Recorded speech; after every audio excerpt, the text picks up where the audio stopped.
What's the hardest challenge you faced since you joined this space, and how have you been able to deal with it?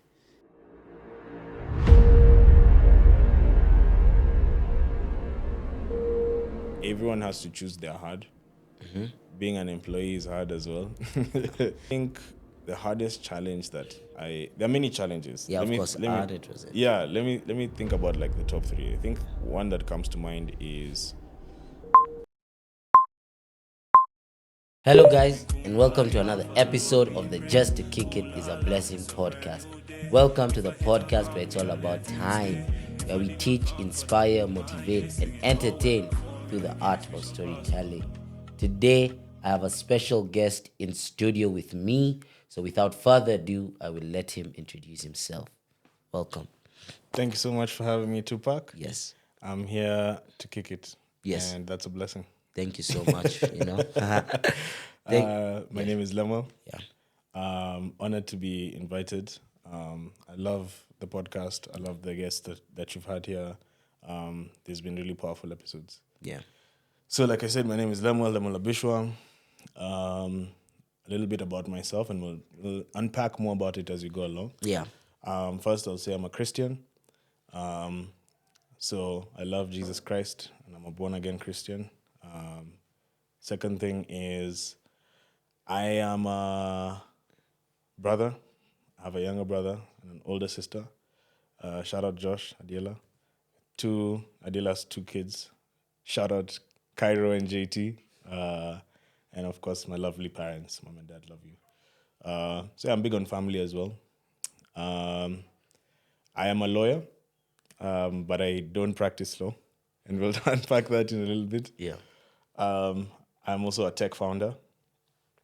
I'm running all of the organizations I run revolve around the tech space. I run 3 organizations. First one, in no specific order. I love all my babies. Yeah. Africa Product Peers. We're an accelerator. We support tech talent in 3 ways. We help them get jobs, help them get promotions, and we help them launch new ideas. General Circle is the second organization. It's a fundraising software. We help people raise money in 3 ways, through crowdfunding, through AI for grant funding, and through software for e-commerce.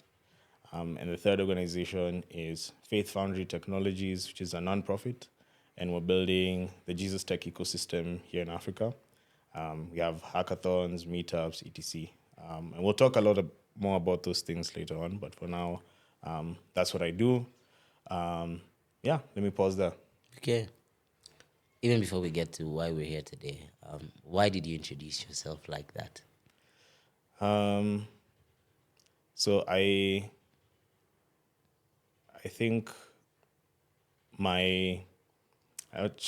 remember watching this movie, Best Man Holiday. It's like a great classic black film, and one of the characters was being helped with writing an autobiography or biography rather, and he was asked like, what are your 3 things in life? And I liked the way he synthesized his life into like the most important things. So for him it was the characters: God, family, football. Okay. And I remember when I watched that, it helped me think about like what are the most important things that I could synthesize to define who I am, my identity. It's God, it's family, and it's my career. I'm not a full football player. Yeah. But yeah, the purpose that God has given me in the tech space. So I'm a disciple of Christ, and that's like my main priority. Yeah. And God has called us to also live out our purpose in community.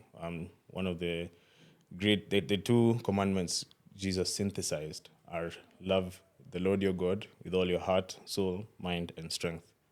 And the second one is to love your neighbor as you love yourself. And the first place you practice love is your family, the people around you. So I think those 2 priority. And then the third, my purpose. God has given me a purpose and a plan here on earth, and I'm so grateful to have identified some of those things. I'm super passionate about the things I work on. Yeah, no, it's I true. usually, I always tell guys like people who complain about going to work on Monday, I don't resonate with that. Like I love what I do. If anything, right now what I'm working on, what I'm struggling with, is finding rhythms and routines for rest. Oh wow. Yeah. Why why did you study law and then have that transition? Especially because, like, I read your CV and I was like, wow, you worked in some of the top law firms in the country, and I know lots of people dying for such jobs. So what was that like? Yeah, this whole law thing. Yeah. So I started off like having an interest in law Yeah. because of my sister. Okay. So when we were kids and you're asked like, what do you want to be when you grow up? Yes. I would say I wanted to be a pilot in the Air Force. Yeah. And then my sister would say she wants to be a lawyer. Yeah. And then I don't know what happened between me and KDF, but I later decided I don't want that. Yeah. So as I was figuring out like what I wanted to do with my career, I was like, my sister is one of the smartest people I know. She seems to have had her life figured out. So I'll use her thing for now. And I used it for a couple of years. And then I remember when I was in high school, a lot of people around me would like share things and speak into, there's the power of the tongue. Yeah, right? the power. So speaking it, like I want to be a lawyer. And two, also the people around you sort of like affirming it and saying, yeah, you have these tendencies and things like that. And then I met some really cool parents at the school I was in who are doing incredible things in the legal space. And then last but not least, I was watching TV shows like Suits. And yeah, there's there's a whole generation of lawyers. They can't lie to you. I think Suits makes everyone want to be a lawyer. Yeah. Because I even for me, I did I watched Suits Yeah. and I was like, yeah, I definitely want to be a lawyer. Yeah. Then I did an internship and I was like, damn, this is not the thing for me. Yeah. Yeah.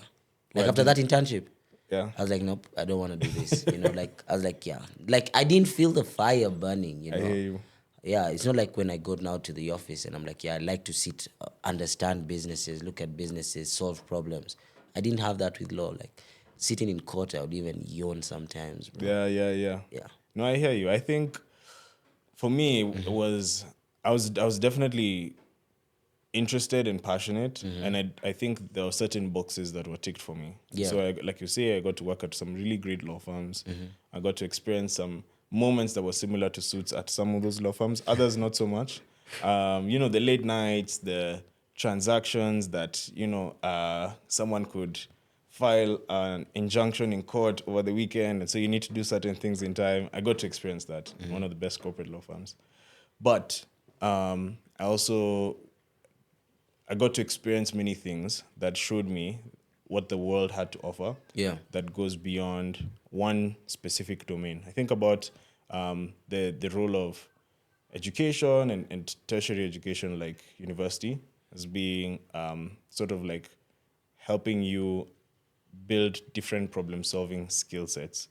And I think law is one problem solving skill set that I have, but I wanted to broaden the way I think about solving problems in the world.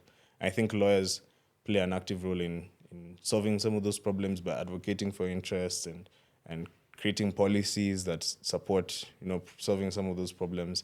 But there are many people in business, in science, Yeah. in technology, and all these other spaces that are actually using other problem solving skills. You know how in like software engineering they talk about languages? Yeah. It's like Java, Python. Yeah, those things. I think every time you sort of like spend time building expertise, Yeah. like law for me is a language in solving a problem. But the other languages I wanted to have to solve problems. Okay. So, like the moment you decided to quit, was it just like a nudge? Was it like a aha moment? Was it something that someone said? What was that exact moment when you said, okay, now I need to make a switch? Lip. So it was progressive. So I did this program by Harvard Business School in my final year, which we spent some time in Dubai. we did some time at Dubai Future Accelerator, like a startup program. Yeah. And I got to see myself as a broader problem solver, specifically with like business and innovation, tech. And so when I came back, I was still in between my fourth year. I decided to switch my topic for my dissertation in campus and to focus on legal technology.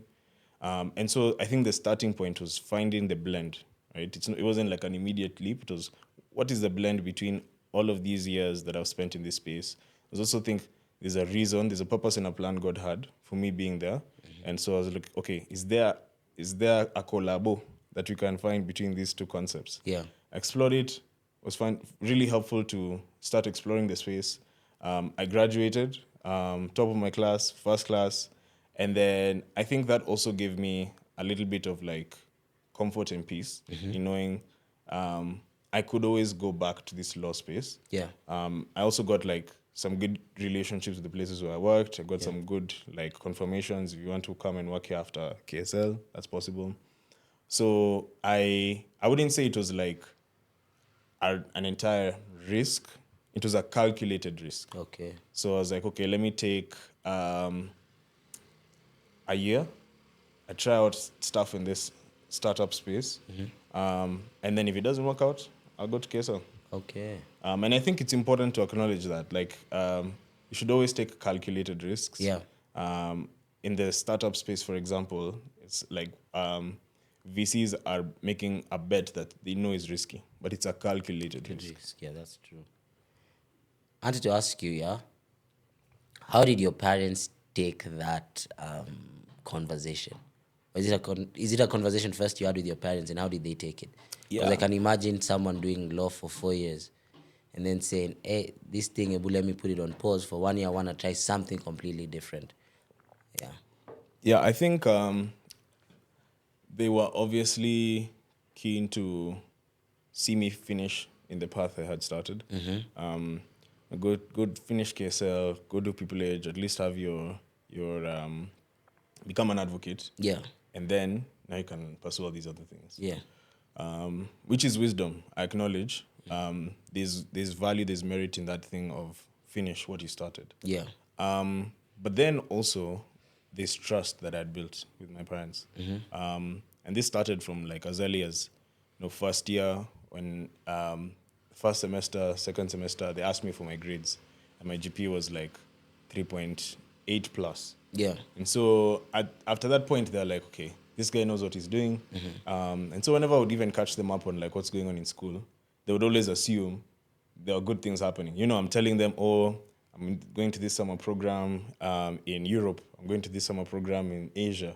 I'm going for this thing in South Africa. They're like, this guy has figured it out. Yeah. So when it came to the transition, I think they were like, it would be unfair for us to now start to manage him when we've trusted him all this time. Okay. And so like I think they were like, this is the advice, but we also trust you. Yeah. And we're here to support you as you figure it out. And I think also I should say there were many other people around me in my life, like mentors from my law school, from some of the law firms I worked at, and I had those conversations with them as well. I will say that many of them tried to get me to do what they did, like the path that they followed. But what I found helpful for me was take everyone's feedback, and this is the way I also like advise people. It's like, this is my journey. This Yeah. is how my journey went. Yeah. And everyone has their own journey to follow. So I would always tell guys, don't take my advice with a pinch of salt. And I don't think they communicated some of them in that way, and so it was a struggle. I felt like I was going against the advice of many people I respected Yeah. and admired. But there's this poem by Robert Frost. It talks about taking the road less traveled. Yeah. And basically, I think about that a lot because the people who who have been really successful in life, they didn't follow a traditional path. That's Like go do this and then you go do that and then you go do this. Could be like finish the 844 pathway, then you get first level in a company and you rise up through the ranks. The Yeah. people who have done really well in their lives by doing that path. Yeah. But the people who've been wildly successful, Yeah. those are people who did, like a mission trip in Uganda for like 6 months. And then they were in the military for, Yeah, no. And so I was like, if I want to make a bet on myself being one of those outliers, then I should be okay making outlier decisions. Oh. So let's go back to you. You're running 3 ventures at the same time. How are you doing that? By the grace of God. Yeah. So I would say there's a common thread that connects all of them. That's helpful. The common thread is the one, they're all supported by community. Okay. And I would say that's one of my superpowers. And it's something that I've been doing for a while. And so we have playbooks around how we build communities in all these spaces. For example, Africa Product Peers, I've been building that community since 2022. And now we have over 5,000 members in different parts of Africa. The way we engage that community is through events, through different styles of events, online, in person, mostly in person. Yeah. We also have email newsletters, social media. A lot of the learnings from building that community have been transferable for me and the team in building new communities with Faith Foundry for the Christians in tech space. Okay. And so I think there's that to acknowledge that playbooking, something that's, repeatable work, makes it easier for you to do it in another context. I also say we work very closely with people in Kenya's tech space. So, for example, this past week, we had an event for CTOs and chiefs of tech, basically. Yeah. And many of the guys who came for that session were at another Christians in tech meetup that we had last month, where you'd also find this cross-pollination Yeah. in the communities, right? It's good to see, as I've been exploring this space and as I've been talking more actively about like my faith in the tech space, there are actually many professionals in Kenya generally and professionals in the tech space specifically who are Christian. Yeah. We just don't wear that identity on our sleeve. And so it's a novel thing. Many people like Christians in tech. I've never seen this collabo, but it makes sense. Yeah. And creating that space for people to just show up with that identity. I'm telling you, man, there are many startup leaders who are either, super active, like they have a leadership role in a church, Yeah. or many of them, their parents are pastors. Wow. And it's so surprising to learn some of these things. You wouldn't know it. But I think just because of, talking more actively about, my relationship with God, even on platforms like LinkedIn, there are many leaders who sort of reach out and we've had those kinds of conversations. And so we wanted to create that space for people to talk about it more openly. But back to the point, the cross-pollination has made it easier to build new communities that have grown really fast. Okay. So if, for example, our Christians in tech community and what we're doing with the Jesus Tech ecosystem, we launched that maybe like 4 months ago. Yeah. And we're already over 1,000 members. Wow. And that's much faster than we grew with some of these other communities. Yeah. So having sort of like that momentum from one thing building into something else. And then for the other organization, General Circle, we're building a software company, right? And so to build software, one of the main things you need is tech talent to help you build software. And guess what? Many of the people who've supported us in building General Circle software, they've come from these other communities. When I onboard team members to General Circle, onboarding week, we have sessions with tech leaders from companies like Microsoft, from some of the largest fintechs in Africa. I'm talking about like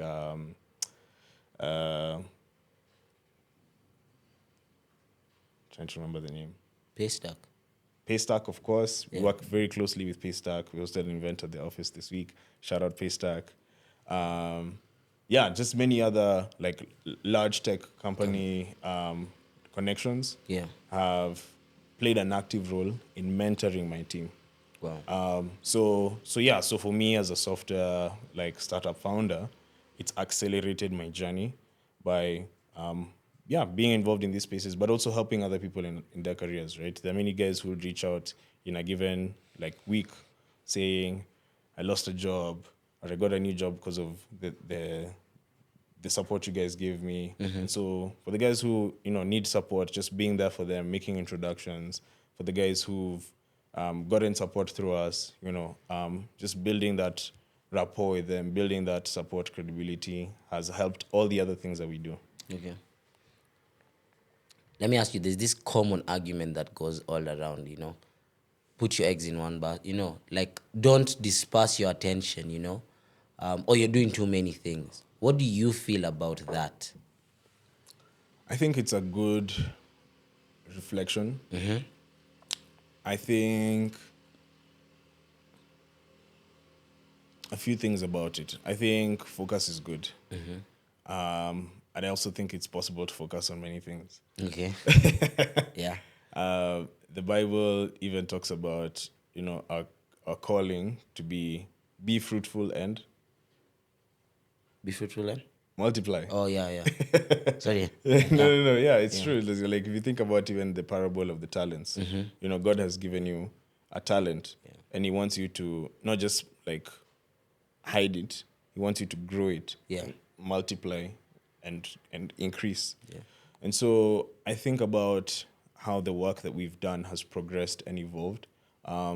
I think what you need to do is get started on your journey, right? And as you get started, you'll find that there are things that have a better affinity for you to get started with.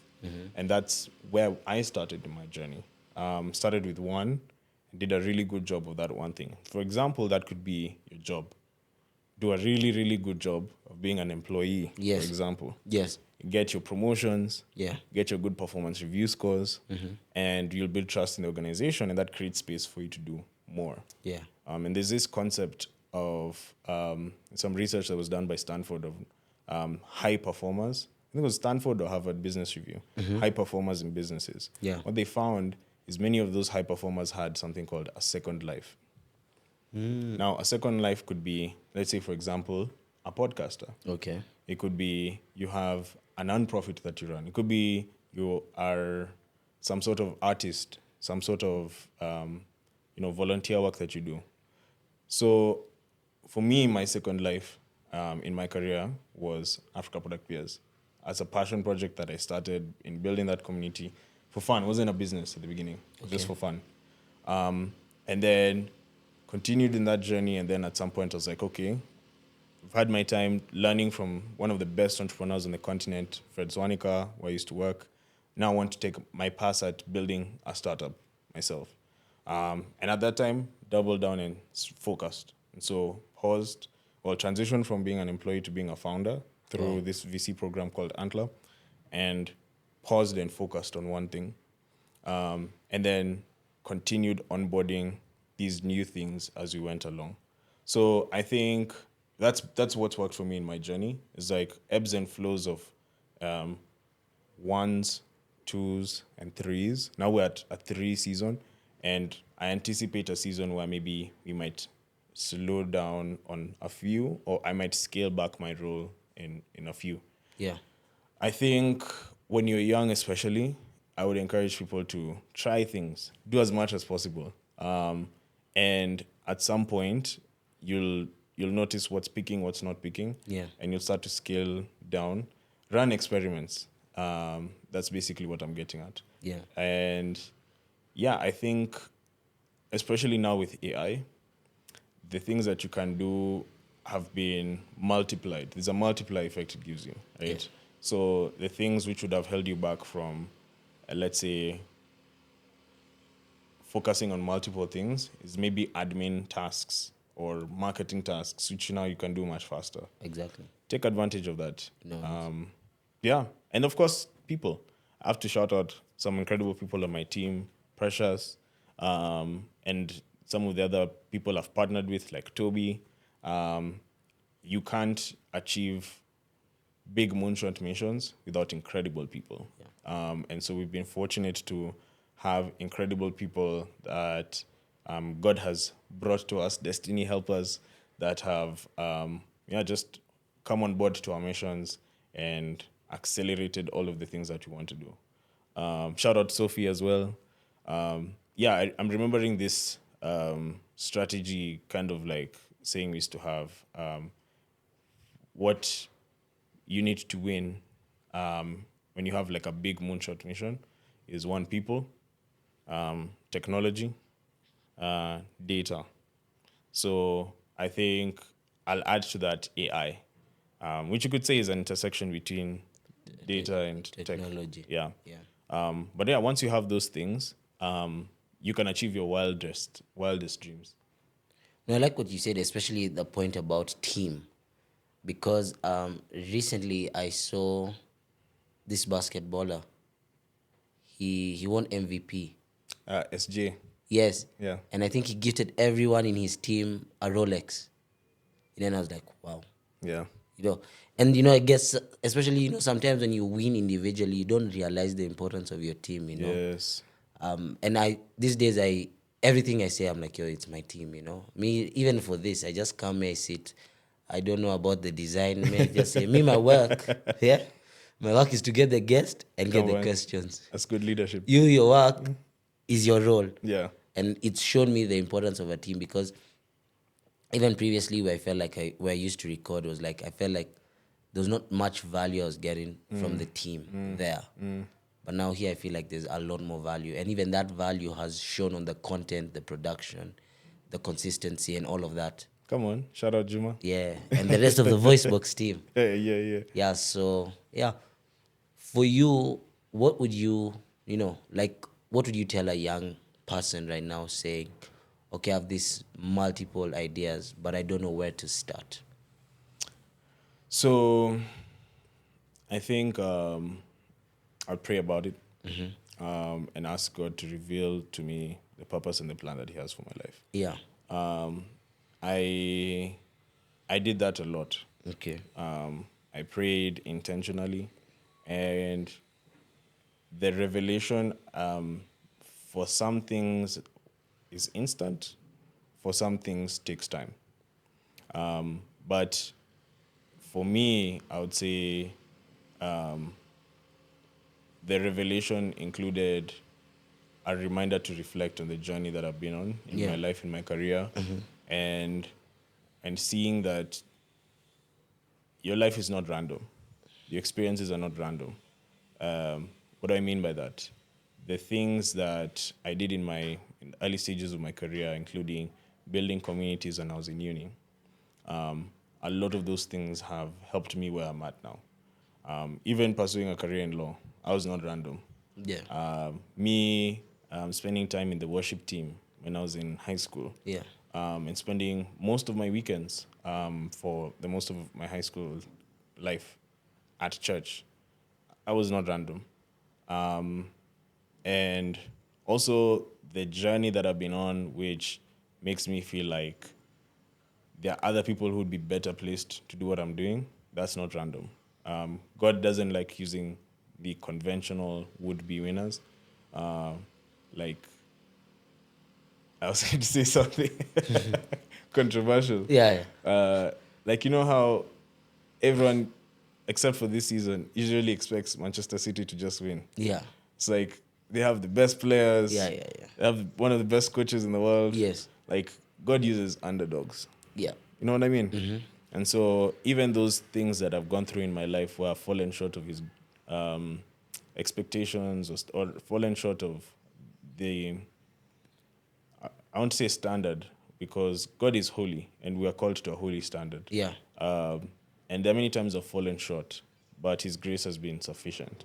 And He's reminded me that even those moments where, for example, one of the reasons why I'm building Christian Tech It's because I want to be a better Christian. Yeah. And there are many ways I think I can improve on that in my Bible reading habit, in my prayer life, etc. It's not because I'm so great at it. It's because I want to be great at it. And God reveals to me these parts of my life which are broken, are is exactly why that brokenness is able to make beauty from ashes. That He's able to use the empathy that I have with, struggling with my Christian life Faith. to help me build technology that solves that problem for myself Yeah. and for many people across the world. So those are my initial thoughts on that. I like what you said because there's also something that Shiko has told me quite a lot. Is there's something that she says is sometimes God doesn't call the qualified; He qualifies the called. Amen. And I was like, damn, that's very, very, very, very powerful. Amen. Especially with this. I know sometimes as an entrepreneur you could struggle sometimes with imposter syndrome. You walk into a meeting and you're like, should I be here? And I have that quite a lot, sometimes. And then I have to sit back with my thoughts and like try and remind myself like why I'm actually here. If you don't mind me asking, where did you go to school? Because I'm also trying to see where your Christian background came from. Yeah, so I grew up in a lot of Christian schools. I went to this American Christian schools for most of my life, ACE. I graduated from Emerald International School. So very rooted in Christ and Christian doctrine. Okay. And then for uni, I went to Riara Uni. That's why I studied law. Okay. This as a founder, and how passionate even you are here, and even when I've met you for the first couple of times, talking about Christ, has that ever had, what's the positive and negative effect that has had on you, especially as a founder? Interesting question. I think I've gone through an interesting journey with that. When I initially decided to start pursuing Jesus Tech, Christian Tech, I did that in a traditionally capitalist space. And I remember one of the people who was in the office space where we're working at. She had been there for some time and she knew the ins and outs. Yeah. Shout out Cecilia. She was like, she usually calls me pastor. Yeah. She's like, pastor. Even in Bible study, they call you pastor. Yeah. She's like, pastor, najua hapa hii kitu ya church tech mi sioni kama utapatiwa pesa. Yeah. And then I was like, yeah, no, I had anticipated that. The space that I was in is like not entirely keen. Well, not that they're against impact, but they're not necessarily. That's not their core focus. Their core business is to make an investment in a startup that's going to give a return on investment. Yeah, of course. And so They're profit driven. exactly. Yeah. And so, I was exploring that space because I was passionate about the impact. And so I had rationally anticipated that there would be a cost to pursuing it. And yeah, navigating that space in tech with traditional VCs, they're not going to be interested. But Yeah. I think I use that space to help me take the best training and thinking around how to build a tech company that solves a problem, that solves big pain points. And I was able to use that thinking to build our mission and support other ideas in the Jesus tech space to just approach problem solving in a really powerful way. And so that experience was still not in vain. And what I found is the people who are for you, the people who are meant for you, they will find you. Yeah. And what I started doing is I would talk more and more boldly about what I do, including even just using the term Jesus Tech. It's not a term that's typically used in this space. There are many people who refer to it as faith tech or sometimes even like Christian tech. But I want it to be clear. Yeah. Jesus, Tech. Yes. Jesus tech. And I noticed a trend when, I'm in some of these like tech networking events and things like that. And people would ask me, what do you do? And I'd say, I'm building Jesus tech. There are guys who would zone out immediately. Yeah.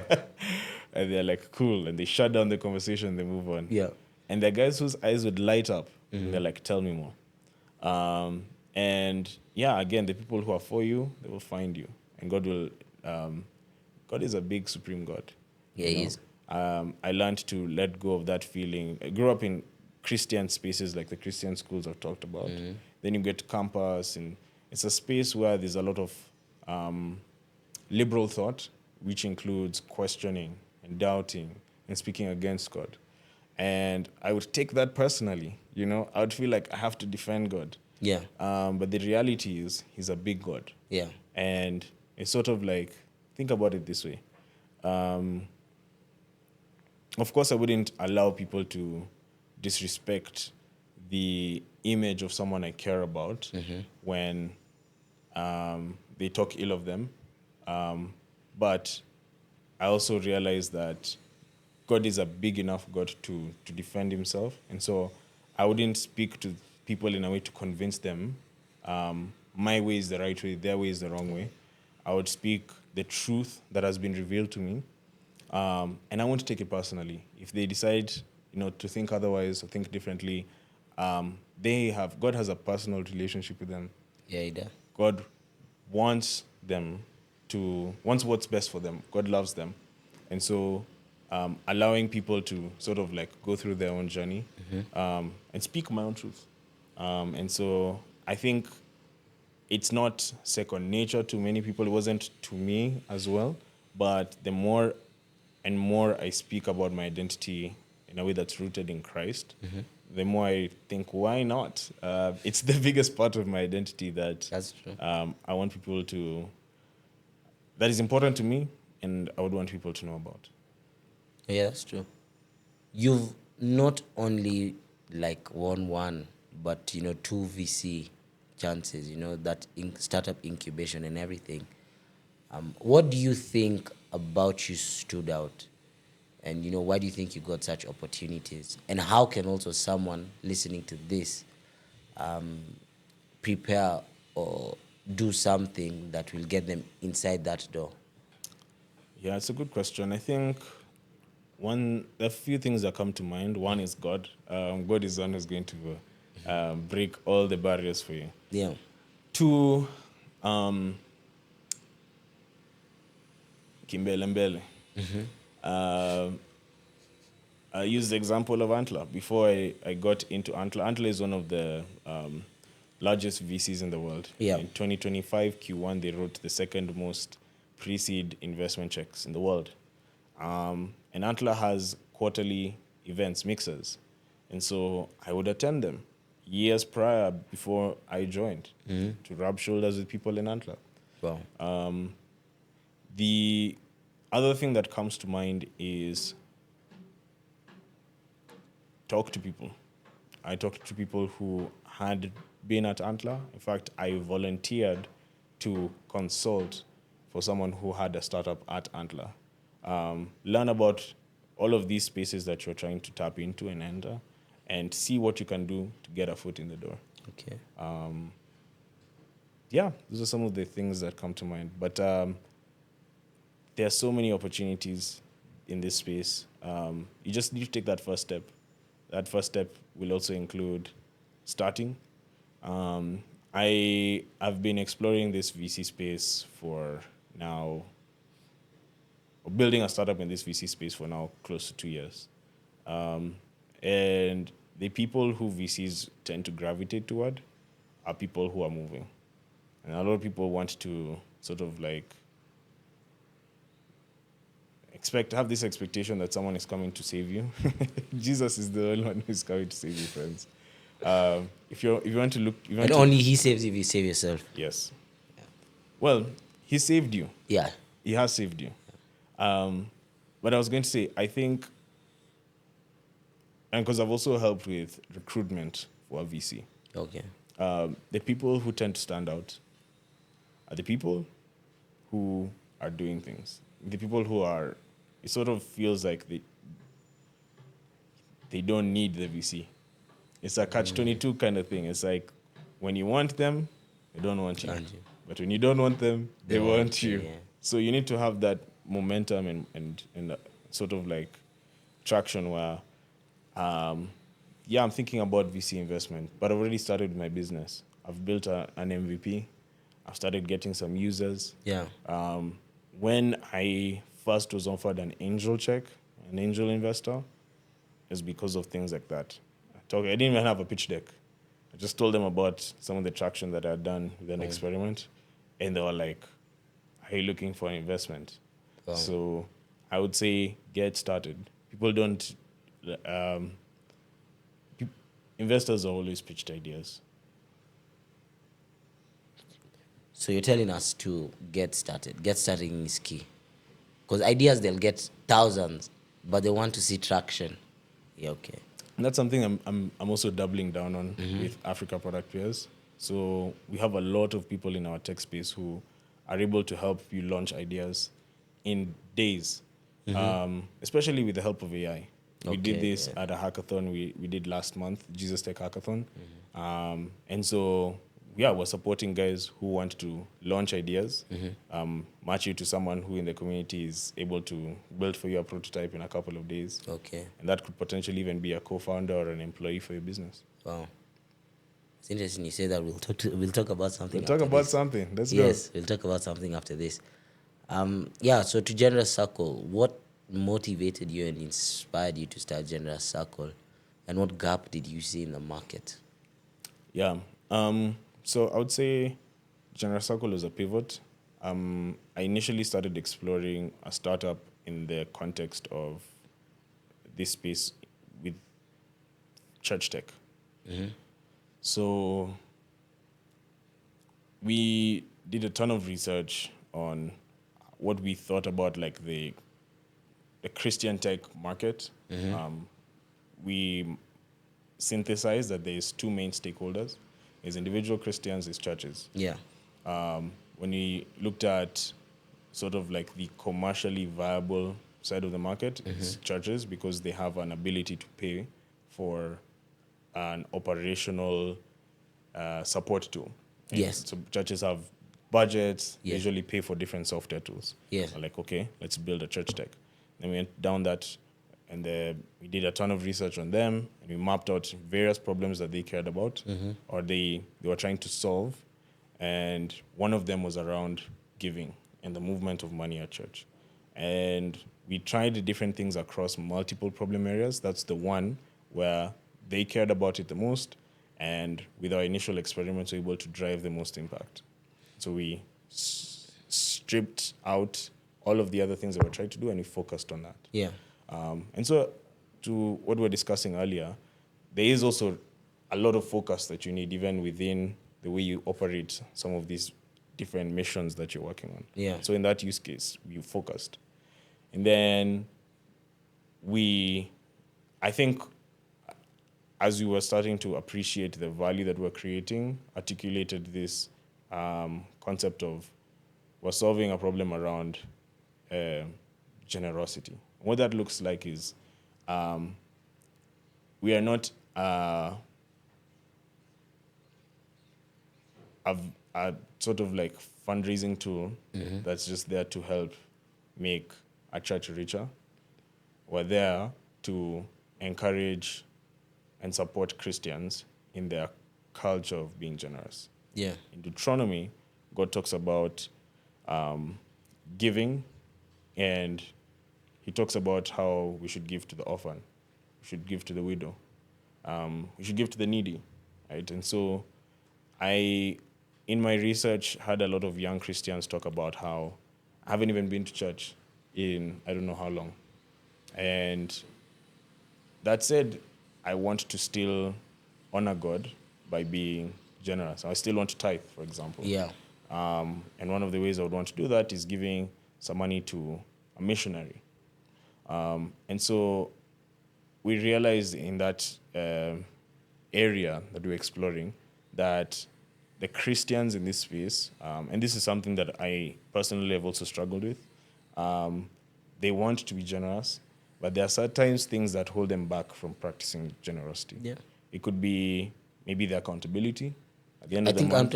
I think accountability is so big, because you're here, you've been, offering tithe, but you don't really know how well your money is being used. Yeah. Yeah, Sorry to yeah, disrupt you. exactly. It's the accountability with the institution. Like, are they? There's certain churches that have a culture of reporting, Yeah. like how much money was donated, how it was spent. There's also personal accountability support, right? So sometimes a helpful reminder could help. Salary week has come, and once that money checks in, there are all these needs, there are all these wants, there are all these apps that you have that are prompting you with notifications around, oh, go and check out this and that, and so we think there's also a role that we can play there in terms of helping with the nudge to Yeah. give to God, with reminders. You said you want to tithe at the end of every month. Can help you with that. Yeah. But then also, where to tithe? Where do you want to donate? You don't. Some people don't want to just donate to one institution. Some people want to donate to an orphanage in their community. Some people want to pay school fees for someone. Someone. So helping people understand that you can practice that generosity, you can give to God in many different ways, and supporting them in the many different ways that they can practice that generosity. Yeah. And then for the institutions, also helping them with funding their impact. I think one of the reasons people struggle with giving is maybe because there's no visibility into how that money is spent. Yeah. And many of these institutions are doing a lot of good work, and they're just not doing a good job of communicating the stories behind their impact. And so helping them communicate that impact in a way that resonates with people who want to support it, which encourages people who are giving to give more. That's one of the big problems that we solve. The people who are already giving, there's this concept of 80-20 rule, like the 80% of their funding will come from 20% of their community. Yes. Yeah. And so those people who are already giving the 20%, helping encourage more generosity, because those guys already have a culture of giving. Yeah. By talking more about how is this money going to be spent and what's the impact this money has already done in the past. Yeah. And going to have. When I look at it, I want to ask you is community is such a big thing to you. So why is community big to you, number one? Number two is what do you think we should change about, or what's one thing you'd do differently about building communities? Yeah. Yeah, I think community is definitely something important to me. Yeah. God designed us, I believe, to live life in community. Yes. And I'm an extrovert. And every time I'm in community spaces, I get super energized. Okay. I think one of the examples which I think shows the power of community is in learning. So there's this theory around like the way you should split learners' time. 70% is learn by doing. 20% is peer learning, and Yeah. 10% is learning from like the person in front on stage, the lecturer, or whichever other course material format you're delivering the content. I think for me in my uni life, even in my career, peers have been core to helping me learn and sort of like ask questions in ways that I wouldn't maybe to. Let me give you specific examples. You're in class in uni, and the lecture has gone through material. Yeah. Class is over. The things which you might want to ask the lecturer, but you're like, that's a dumb question. Yeah. Yeah. You just go ask your friend Yes. in class, and it's gonna be easier, and you engage the material better with your peers. It's the same thing when you're a professional. It's the same thing in church. And so thinking about how do we enable better learning through supporting you to engage your peers more effectively. And then the other thing is community doesn't just help you with learning, it helps you with opportunity. Okay. This statistic that 70 or 80% of jobs are never advertised. So what that means is a lot of opportunities are unlocked through relationship. Yeah. And so if you're spending all of your time looking for a job on job boards like, on LinkedIn, you're just doing easy apply, that's not going to work. You should have, I'm not saying you don't do it. You Yeah. should have a strategy where it's like have high volume applications apply to many different roles. Yeah. But then also have what I call high leverage strategy, where you're thinking about what's the low effort but high impact work you can do. Reach out to someone who works at the company you want to join, or figure out another way to build a relationship that gets your foot in the door. Yeah. That's unlocked a lot of opportunities for me. It is, and that is why they say your network is your net Network. worth. Yeah. The person who said that knew exactly what they were saying. Yeah. Yeah. So for you, I know being a founder it's not an easy journey. Yeah, and you've been a founder for how many years now? Since 2022. Okay, so since 2022. What's the hardest challenge you faced since you joined this space, and how have you been able to deal with it? Yeah, there are many challenges with being a founder, but I would say it is everyone has to choose their hard. Being an employee is hard as well. Yeah, no, I know being, but the question is, you as a founder, what's the hardest challenge you faced?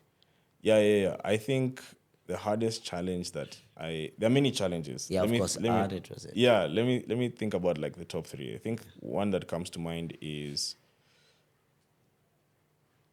the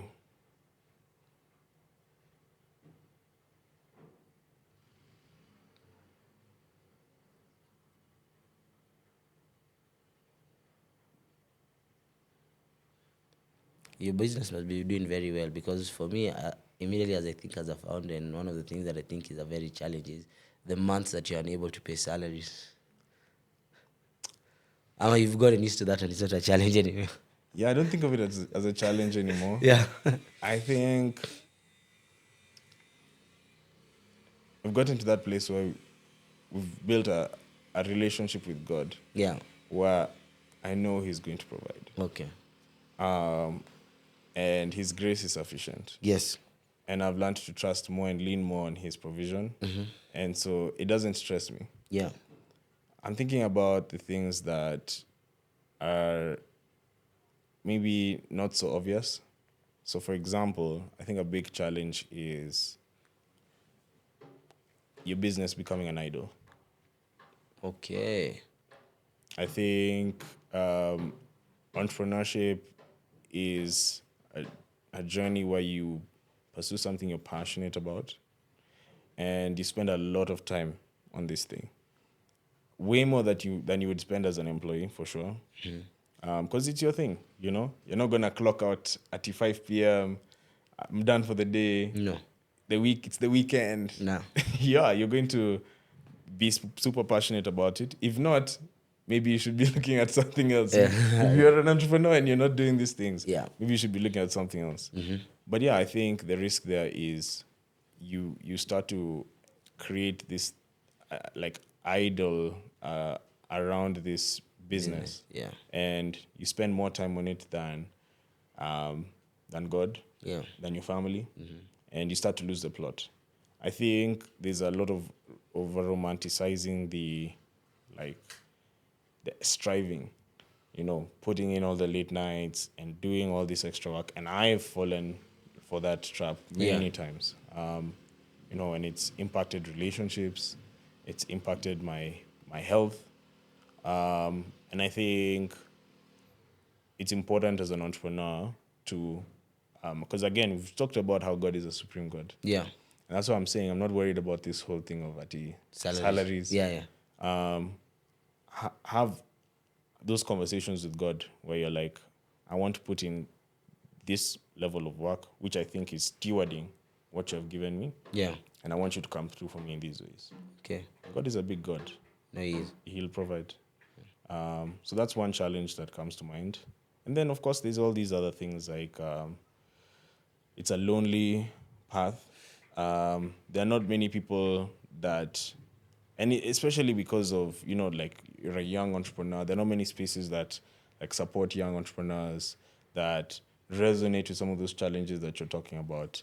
You can't go and complain to your employees Yeah, you because can't. they're looking to you for guidance. Yeah. And so I think it's a path where you'll find yourself many nights at like 2, 3 a.m. in the office, and you're asking yourself, tulifika hapa aje? Yeah, no. I get what you're coming from. What about you? What are some of the challenges that come No, to of mind course, for you? what you're saying, idolizing the business, where the business becomes an idol, of course, there's always the usual cash flows, up and downs, and the thing for letting the people who you're leading down. For you, I wanted to ask you is what something tech can learn from church and what something church can learn from tech? Ooh, that's a good question. Yeah. I think tech can learn from church community, Okay. the power of community. Yes. A lot of people now in tech are realizing that the only way that they're going to succeed is through community Yeah. and through just human interaction. That's now when you go on the internet, there's a lot of content that's created by bots, Yes. a lot of comments on the socials that are by bots. Yeah. And a lot of even software companies in Silicon Valley are now starting to set up teams that can help build a relationship with their customers that allows them to have a sticky retention rate with users. And the only way to do that is through community. That's what church has done for Yeah. millennia. I think what the church can learn from tech is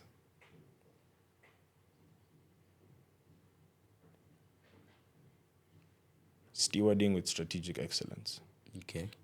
I think God has called all of us to be good stewards, Yes. to be fruitful and to multiply. Yeah.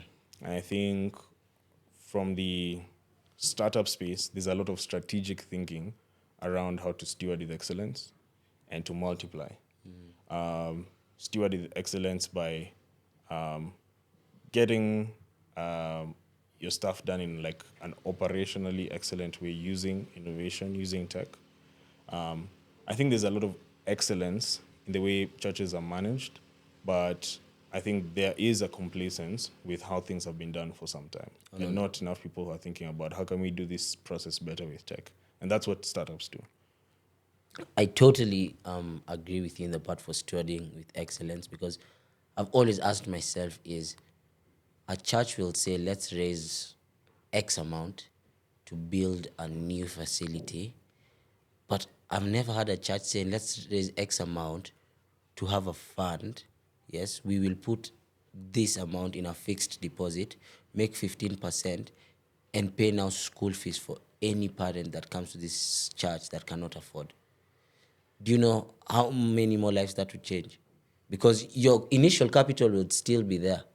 And then now you're just making maybe your 10% of that. So imagine instead of building a whole complex for more than 500 million Kenya shillings, if you did that even for 10 years, you'd be able now to build your complex. And I always feel like anyone who is a good human that receives from someone else will never not go back and give back there. And that's why even endorsements for Harvard, no one has to pay school fees for how many years? And if you look at other schools like that, it's the same. So I feel like that is also what I'd say. Yeah, and I think many churches can achieve that through, and there are some that are doing this, having your members support the church by setting up spaces for them to contribute their expertise. There are many people who go to your church who are professionals in different spaces, Yeah. in finance, like what you're describing, with managing your finances, in technology, create spaces for those guys to bring their crafts. Like when you saw in the Bible when the tabernacle was being built, Yeah. for example, God used the experts from Israel to build the tabernacle. He's like, go to this tribe where there are these guys who are good at this. So use the people in the community that God has brought together and get them to practice their craft for his kingdom. There's Yes. so much to be done in his kingdom with tech, but in all these other spaces, like you're saying. And I think that's what churches can learn from tech. Okay. So as we go to the kick it section, question number 1: what's your favorite Bible story and why? Favorite Bible story? Let's see.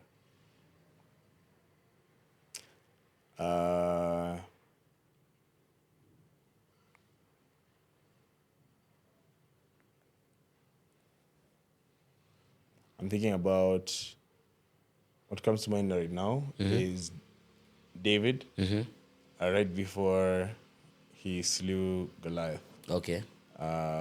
He was sent by Jesse to go take food to his brothers. He was one of like the scrawnier of his sons. Yeah. So he wasn't going to like the battle. Yes. He was going there to take food to Yes. his brothers. Yeah. And David found the homies, the whole of Israel's army, Yeah. just being insulted by Goliath. Yeah. And they were just chilling. Yeah. And David was like, what do you mean? Yeah. Is God a joke to you guys? Yeah. You can let this Philistine Yeah. insult our living God. Yeah. I was like, nah, I got to do something about it. I think it's a really cool part of his like origin story. That he was brave, courageous enough to believe that, I won't stand for my God being insulted by this, that he has empowered our army to do incredible things, and I'm going to take a stand and do something. Okay. Yeah. What's the biggest lesson you've learned in your 20s? It's a good question. I'm turning 30 later this year, so I've been reflecting on this. Biggest lesson is just trusting that God is in control.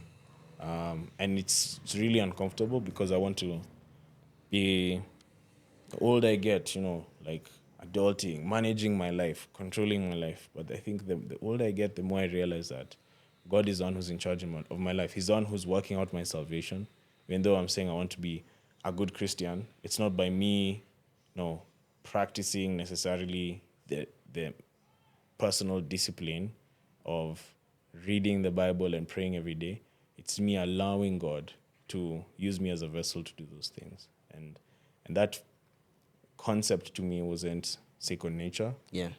But yeah, in all parts of my life, in my business, in my relationships, in my relationship, and yeah, just all parts of my life, trusting God. Okay.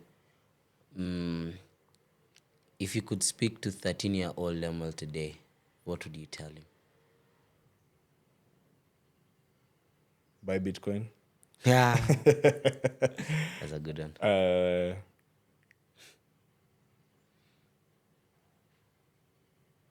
Enjoy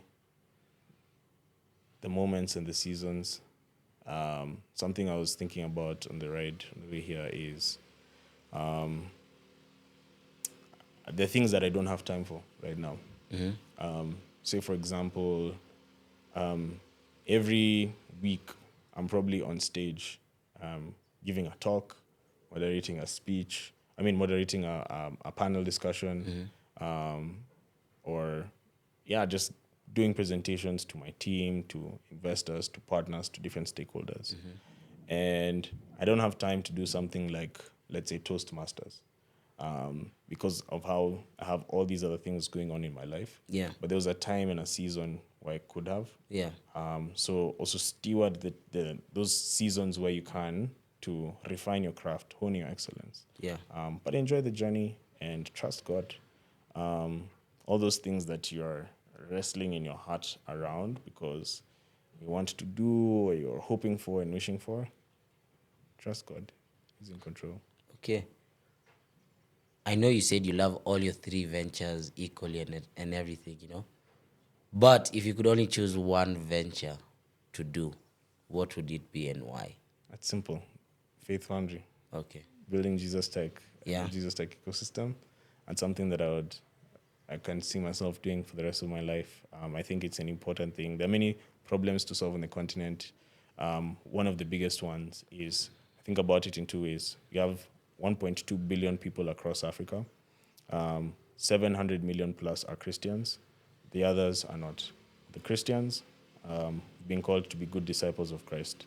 And I think Jesus Tech has a big role it needs to play in supporting that mission of discipling. Okay. And the people who don't know the truth of the gospel, Jesus Tech has a role to play in evangelism. Okay. That's what I would do for the rest of my life. Finally, right now, what what season are you in your life right now? Is it a season of breaking? Is it a season of becoming? Yes. What are the other options? It's usually what breaking, becoming, Building? and building. Yes. 3 B's. I mean, a season of all three. Okay, you can maybe tell us why in one building, breaking, and becoming. I'm in a season of building because I'm building three ventures at the Yeah. same time. I'm in a season of breaking because there's a lot of experiments that we do where we start new things and we kill things. Okay. And that requires us to move fast, rapidly pivot, and break, even the way we operate as a team. Yeah. I'm in a season of becoming because I'm transitioning very fast from becoming an individual contributor as a solo founder where you're just you into a season of becoming a manager, you're building teams and now a team of 12. And to even now transitioning to becoming a leader where I'm mentoring other people to become managers. So I can play a role that's more of a leader.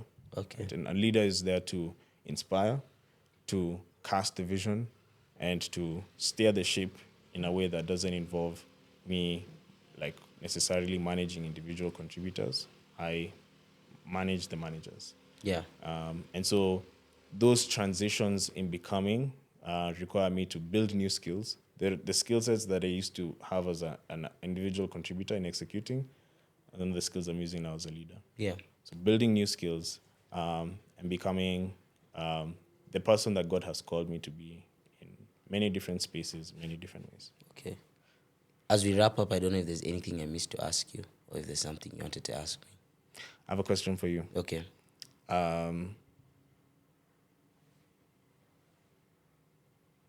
What are you breaking, building, or becoming? Yeah, that's a crazy question. I guess I'm also in the season of okay, I think you're one person is in all those seasons all at once. I think I'm building. So and shout out to Matu. So I recently decided to get Matu as a mentor, and he's now in the season. He's showing me how to build certain structures, and showing me why structures are important. So I'm in the season of building that. Shout out to Matu as well. I was with him yesterday. Yes. Really great job. Yes, and I'd like to also, build like now a family and all those things. So I'm in that season. But again, I've said, I've let go and God, this is up to you. I'm becoming. I think I'm also in a season of becoming because I'm trying to understand who I am, and who I need to be, and why I was put on this earth. You get. And I'm in a season of breaking the old me. So breaking the patterns, the behaviors, and other things that are hindering me from becoming the person that I need to be today. So yeah, that's what I'm building, becoming, and breaking. If you could talk to 13-year-old Tupac, what did you tell him? Well, I tell him, enjoy the season that you are in your life, Tupac. It's not that serious. Whatever you think is tough on you right now is not that bad. You look at it and laugh about it a few years to come. So enjoy that season, make the most out of that season. Yeah. That's what I tell him. Cool. Cool. Bro, any final words for the camera?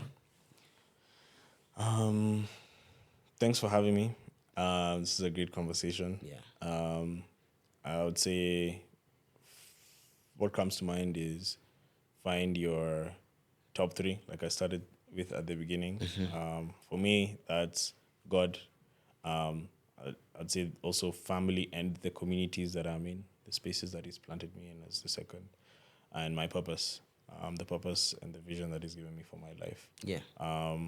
And yeah, the most important one for sure would be that intersection between faith and tech, which for me feels like God using the craft that He's refined in me, the time I've spent building a career in the tech space, and helping me see all of the things that we need to do in His kingdom. And I think all of us have a unique purpose and plan, and He's made you fearfully and wonderfully in His own image to do great and mighty things in the land of the living. Yeah. And yeah, I think He will reveal those purposes and plans to you as He's done for me. Okay. Bro, I really appreciate you coming today. Thank you so much for blessing the Just to Kick It is a Blessing podcast. Thank you so much for coming to share your story.